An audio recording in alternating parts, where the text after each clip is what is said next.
बताइए जी। देश में चल रहे जिहाद के संबंध में मैं आप सभी का ध्यान इसको और केंद्रित करना चाहता हूँ महोदय।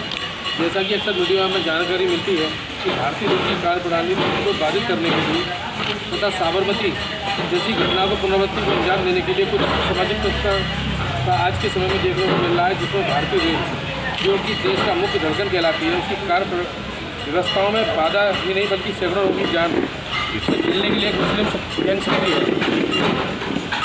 रेलवे की दूरसंचार प्रणाली इन्हीं के हाथों में है। मुस्लिम लोगों पे ही जो इनके जो CCTV कैमरेज हैं उन पर इन्हीं का कब्जा है और ये एक बहुत बड़ा षड्यंत्र है, देश के लिए जो घातक सिद्ध हो सकता है। इनमें जो कर्मचारी हैं वो बांग्लादेशी होने की पूरी संभावना और है भी, ये जांच का विषय है। इस कार्यप्रणाली से देश की संपत्ति की को क्षति और जानमाल का खतरा मंडरा रहा है। इस क्रम में हिंदू युवानी संगठन जो कि हिंदू के साथ राष्ट्र हित के लिए वचनबद्ध है, कुछ जानकारी आपके सामने प्रस्तुत कर रहा है।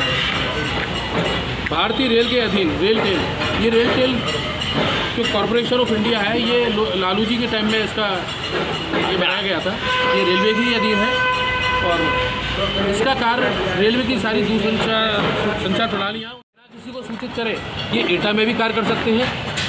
और सबसे बड़ी दिक्कत है कि जैसे मथुरा, आगरा, फिरोजाबाद, इसके आसपास जो भी मुस्लिम बस्तियाँ बन गई हैं जो बांग्लादेशी हैं 100%, और वो इनके साथ मिलके कभी भी किसी भी घटना को अंजाम दे सकते हैं। तो महोदय, मुस्लिम समुदाय के कर्मचारी स्टेशन पर लगे हुए CCTV एवं पटरियों पर घूमते नजर आते हैं और रेल प्रशासन और रेल प्रशासन से अनुरोध है कि ऐसे कर्मचारियों की जांच करते हुए इन्हें बाहर का रास्ता दिखाया जाए, जिससे देश को बचाया जा सके। इनकी सरपरस्ती देने वाले मुस्लिम अधिकारी के खिलाफ कानूनी कार्रवाई की जाए। हिंदू युवानी किसी भी कीमत पर देश की संपत्ति के नुकसान नहीं होने देगी।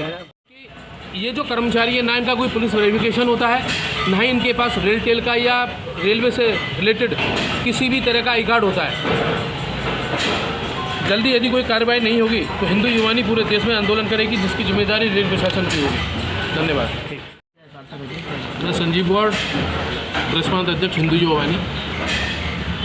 अभी किन्हीं सूत्रों से हमें ये जानकारी मिली कि जो रेलवे का सिस्टम कहिए RailTel corporation of India है, उसमें जो कर्मचारी कार्य करते हैं, रेल टेल का मेन काम है रेलवे की दूरसंचार व्यवस्था को चालू करना और उसका कार्य देखना। तो उसमें जो अलीगढ़ क्षेत्र में जो गाजियाबाद से लेके टूंडला तक, एटा, मुरादाबाद सारे आते हैं, मथुरा वगैरह सब आते हैं इसमें। तो उसमें जो भी रेल टेल में जो कर्मचारी कार्य कर रहे हैं वो ज़्यादातर मुस्लिम हैं और हमें जानकारी मिली है कि वो बांग्लादेशी भी हैं, जो कभी भी किसी भी बड़ी घटना को अंजाम दे सकते हैं। इसमें जो रेल टेल के एक बड़े अधिकारी हैं रफ़ीक अहमद, मैं चाहूँगा कि उनकी जांच कराई जाए, क्योंकि जो ये कर्मचारी नियुक्त किए जा रहे हैं ये उनकी एडवाइस पर नियुक्त किए जा रहे हैं, उन्हीं के प्रेशर से नियुक्त किए जा रहे हैं। वो गलत जानकारी दे रहे हैं, कैसा कर रहे हैं, अपने आला अधिकारी को कर रहे हैं या ठेकेदारों पर दबाव बना रहे हैं। जिस भी तरह से कर रहे हैं वो अपने कार्य को कर रहे हैं और उनमें मुस्लिम समुदाय के लोगों को उसमें जॉब दिलवाई जा रही है। सबसे बड़ी विडम्बना है कि जो CCTV कैमरेज हैं और जो रेलवे के आसपास की जो केबल जाती हैं, उनका कार्य देखने का काम रेल टेल के कर्मचारियों का होता है। ये लोग कभी भी बिना बताए अपने कार्य क्षेत्र को चेंज भी कर लेते हैं। मतलब आज वो गाजियाबाद में कर रहे हैं, कब वो अलीगढ़ में काम कर लेंगे, उसकी जानकारी भी किसी को नहीं देते, कभी भी जा सकते हैं। और सबसे बड़ी विडम्बना है कि उनका कोई पुलिस वेरिफिकेशन नहीं है और साथ में उनका कोई रेल टेल उनको किसी तरह का आई कार्ड भी नहीं प्रोवाइड कराती, जिससे कि ये क्लियर हो सके कि रेल टेल की है किसके कर्मचारी हैं, किसी भी सब। उसके अलावा सबसे बड़ी विडम्बना है कि हमारे मथुरा, आगरा, फिरोजाबाद, मुरादाबाद, मेरठ, इस सब के आसपास रेल पटरियों के आसपास जो जितनी बस्तियां बनी हुई हैं वो 90% बांग्लादेशियों की बनी हुई हैं। तो कब ये लोग उनके साथ षड्यंत्र रच के कितनी बड़ी घटना को अंजाम दे दें, साबरमती जैसी घटना का पुनरावृत्ति कर दें, इसमें कभी कुछ भी हो सकता है।